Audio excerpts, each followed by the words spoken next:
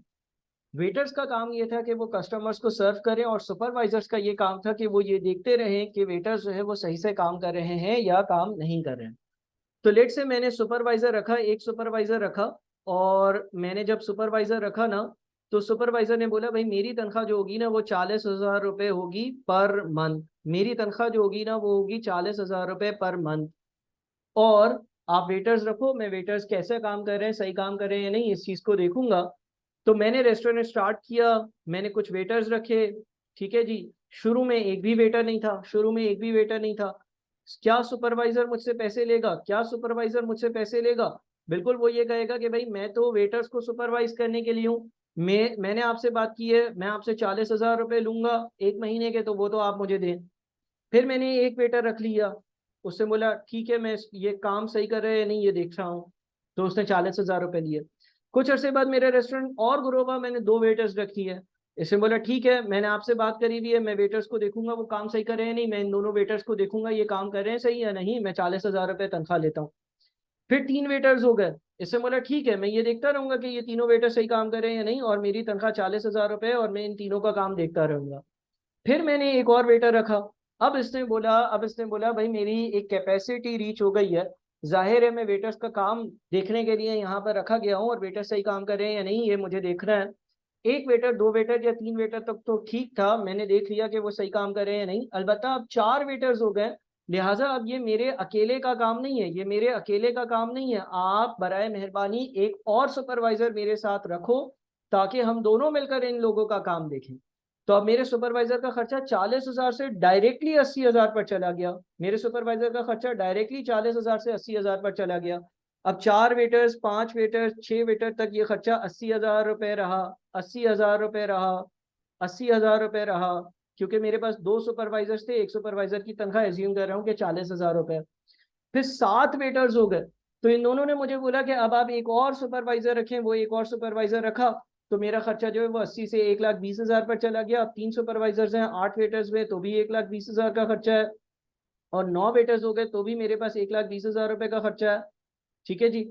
तो हो क्या रहा है? हो ये रहा है कि जब तक मेरे रेस्टोरेंट में 0, 1, 2 या 3 वेटर्स थे, मेरा खर्चा 40,000 रुपये था, जिस तरह से कोई फिक्स कॉस्ट होती है। उसके बाद जैसे ही 4, 5 या 6 वेटर्स हो गए, तो खर्चा डबल होकर 80,000 पर चला गया। उसके बाद जैसे ही 7, 8 और 9 वेटर्स हो गए, तो खर्चा बढ़कर 1,20,000 पर चला गया। तो इसका मतलब ये हो गया कि ये मेरी एक स्टेप फिक्स कॉस्ट है, जो कि 0, 1, 2, 3 वेटर्स तक 40,000 रुपये है, 40,000 रुपये है।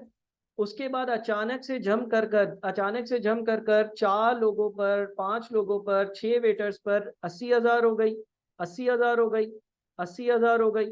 उसके बाद सात वेटर्स पर दोबारा से जम कर कर, सात वेटर्स, आठ वेटर्स, नौ वेटर्स पर दोबारा से जम कर कर, और 1,20,000 रुपये हो गई। तो आप ये देख सकते हैं कि ये कॉस्ट जो है स्टेप्स में इंक्रीज हो रही है, जिस तरह से सीढ़ियां होती हैं। सीधा 0, 1, 2, 3 वेटर्स तक खर्चा 40,000, फिर जंप में इंक्रीज हुआ 4, 5, 6 वेटर्स पर खर्चा 80,000, फिर जंप में इंक्रीज हुआ 6, 7, 8 वेटर्स तक, 7, 8, 9 वेटर्स तक वो 1,20,000। तो हमने ये पढ़ा था कि स्टेप फिक्स कॉस्ट क्या होती है। स्टेप फिक्स कॉस्ट एक ऐसी कॉस्ट होती है that remain same for a certain activity level, then increases, then again remain same, and so on. तो उम्मीद है कि आपको ये बातें समझ में आई होंगी। हमने अपना पहला जो बेसिक लेक्चर है कॉस्ट अकाउंटिंग का उसको कवर करा। आप हर चीज़ को नोट करें। ये वाली पीडीएफ आपको चाहिए हो आप मुझे व्हाट्सएप कर कर मुझे बताएं, मैं आप लोगों को ये पीडीएफ भी प्रोवाइड कर दूंगा। और इसी तरह के कुछ और लेक्चर्स जो है उससे आपकी बेसिक बुनियादें कॉस्टिंग की बनाकर फिर हम किसी चैप्टर पर बढ़ेंगे। यहाँ पर जो चीज़ें मैं डिटेल में डिस्कस नहीं कर रहा और जल्दी से डिस्कस कर रहा हूँ, उसकी अगर डिटेल्ड लेसन चाहिए हो तो भी आप मुझे बता सकते हैं। अपना बहुत ख्याल रखिएगा। अगले वीडियो लेसन में मज़ीद चीज़ें डिस्कस करते हैं। Thank you so much.